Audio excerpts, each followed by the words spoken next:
தளபதியின் சொந்தங்களுக்கு வணக்கம். இன்னைக்கு நம்ம பார்க்க போகிறது என்னன்னா, தமிழ்நாட்டோட முக்கிய விவாதமாக இப்போதைக்கு போயிட்டு இருக்க தமிழ்நாடு வனத்துறை அமைச்சர் பொன்முடி அவர்களோட சர்ச்சைக்குரிய பேச்சு அன்று அதை தொடர்ந்து வரும் விவாதங்கள் அன்று அதை பற்றி தான் பேச போகிறோம். இப்போ பார்த்தீங்கன்னா, நேற்று நடந்த ஒரு விழாவில் அமைச்சர் பொன்முடி ஒரு விலைமாது, சைவம், வைணவம் இந்த மூணையும் கனெக்ட் பண்ணி ஒரு ஸ்டோரி சொல்கிறாருங்க. அது பப்ளிக்கில்.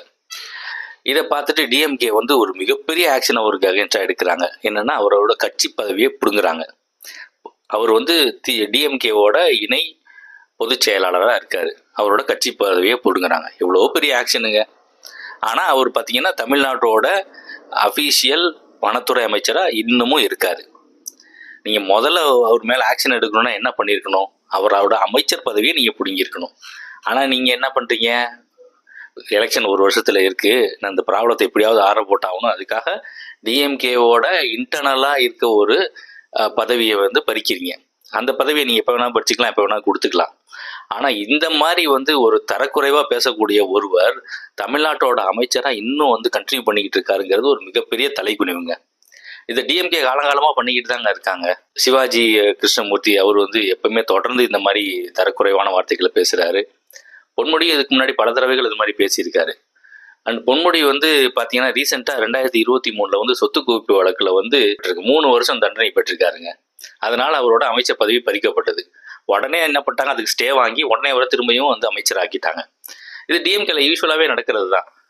ஒருத்தர் மேலே ஒரு கேஸ் வந்துச்சுன்னா உடனே அவரோட பதவி போச்சுன்னா உடனடியாக அவர் திரும்ப அந்த இதுக்கு ஸ்டே வாங்கிட்டு அவரை திரும்பியும் அமைச்சராகவே கண்டினியூ பண்ண வைக்கிறது இது டிஎம்கேவோட ஸ்டைல். ஆனால் இந்த தடவை எலெக்ஷன் வந்துருச்சுங்கிறதுக்காக வேற வழியே இல்லாமல் கனிமொழி அக்கா ஒரு கண்டன அறிக்கை விடுறாங்க. துணை பொதுச் செயலாளர் பதவியிலேருந்து தற்காலிகமாக நீக்கப்படுறாரு. இதுதாங்க இந்த உலகத்தில் நடந்துக்கிட்டு இருக்கு. இந்த டிஎம்கேல நடந்துக்கிட்டு இருக்கு. ஸோ இதை முதல்ல நம்ம மாற்றணும் அப்படின்னா இதுக்கு பயங்கரமான ஒரு ஆப்போனண்ட் வேணும். அதையும் இல்லாமல் ஆக்கிட்டாங்க. ஏற்கனவே தளபதி சொன்ன மாதிரி டிஎம்கேவும் பிஜேபியும் ஒன்று, அது அறியாத வாயிலவும் மண்ணு. ஸோ டிஎம்கே வின் பண்ணுங்கிறதுக்காக பிஜேபி என்ன பண்ணுறாங்க, ஏடிஎம்கேவை பலவீனப்படுத்துகிறாங்க. ஏடிஎம்கேவை அவங்க கூட சேர்த்துக்கிட்டா ஆப்வியஸ்லி ஏடிஎம்கேவோட வின்னிங் சான்ஸ் டிராஸ்டிக்காக குறைஞ்சிரும். அதுக்கு வாய்ப்பே கிடையாது. இது மிகப்பெரிய ஸ்ட்ரென்த் ஃபார் டிஎம்கே. ஸோ கண்டிப்பாக டிஎம்கேவுக்கு ஒரு பெரிய ஸ்ட்ரென்த்து கிடச்சிருக்கு. இதெல்லாம் அடிச்சு நொறுக்கிறதுக்காக வராது நம்ம தளபதி. வரட்டும், அவர் ஷூட்டிங்கை முடிக்கட்டும். அவர் களத்தில் இறங்கும் போது இன்னும் பல மாற்றங்கள் நிகழும். யாருமே வேணாங்க, கூட்டணியே வேணாங்க.